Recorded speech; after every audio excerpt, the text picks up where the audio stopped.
Hello, my name is Owen Withy, and this is a presentation on the history of the Hopi people, the energy crisis that they have, what they are doing to deal with it, and what actions can be taken in the future to alleviate this issue.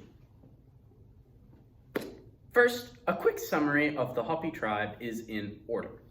The Hopi have lived in Hopetskua, as they call it, the land in Arizona, since around the 12th century.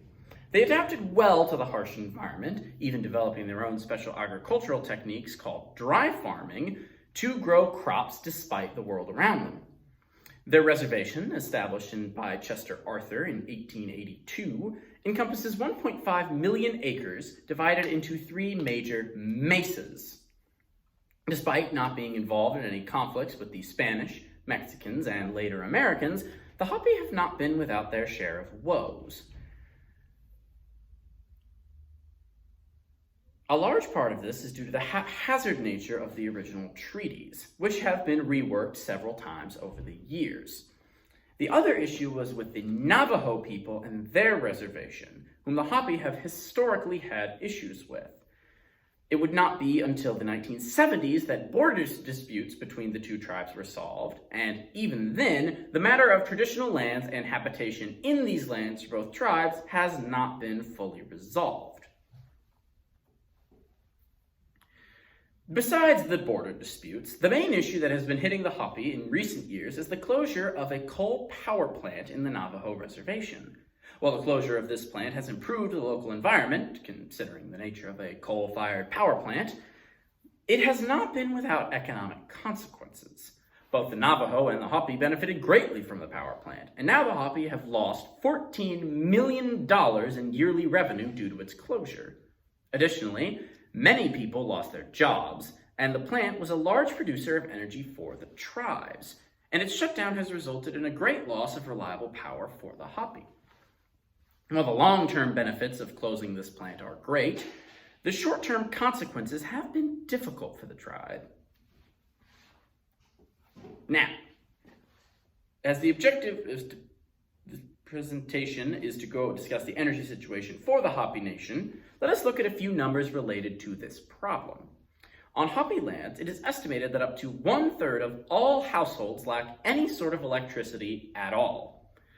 Of those who do have electricity, they frequently experience outages that render their electricity unreliable at best. A large reason for this is due to lack of federal funding, as programs like the Rural Electrification Act established in the New Deal typically bypass native reservations, meaning that tribes like the Hopi do not have the infrastructure needed to support electrical systems. Many issues stem from this lack of electricity, including issues of long-term food storage without refrigeration, lack of light past sundown by which anyone could do their work, or kids who may do their schooling online out of necessity may not be able to access their education materials. Considering that the Department of Energy estimates that less than 2% of American households lack electricity, these numbers suggest an almost dire situation for the Hopi in terms of energy. The good news is that despite this grim situation, the action has already been taken to combat this issue. A report done by the Global Energy Network Institute highlights that the area the Hopi live in is perfect for solar energy. With this knowledge, several Native American-run companies have been founded with the express purpose of using solar energy and individual solar panels to power Hopi and Navajo homes. The companies work with families receiving the solar panels and teach them how to best operate, repair, and manage the panels in a way that allows them to electrify their homes to the best extent and to teach them what the panels are actually capable of. Worth noting is that this additional opportunities that the creation and installation of these solar panels produce, as it also opens up many new jobs for the Hopi and greatly increases the incentive for education, which has been somewhat lacking in the tribe recently. Of course, these units are not cheap to make and install, and considering that most of the Hopi live below or at the American poverty line, they would be unable to acquire these units on their own.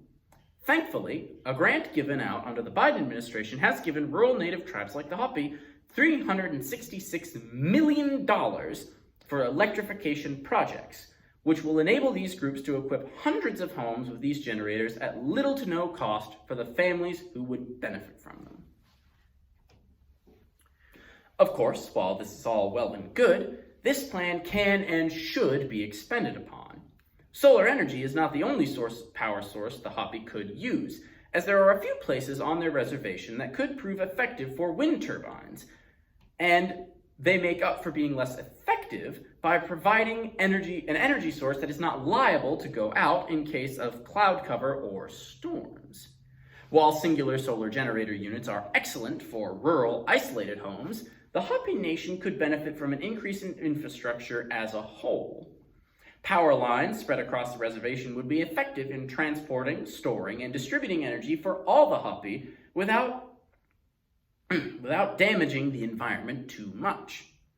Combine this with the potential for a Hopi-controlled solar farm due to the effectiveness of solar collection in their area, and the Hopi could potentially solve all of their energy problems, create hundreds of new jobs for their tribe, and even sell the energy to other areas and to greatly increase their yearly revenue. Of course, the main issue for these tribes in this area is funding, but the Global Energy Network Institute has proposed a few different methods for how funding such a project could be done, indicating that it is in the realm of possibility. All of this is to point out that the Hopi energy independence is not an unachievable goal.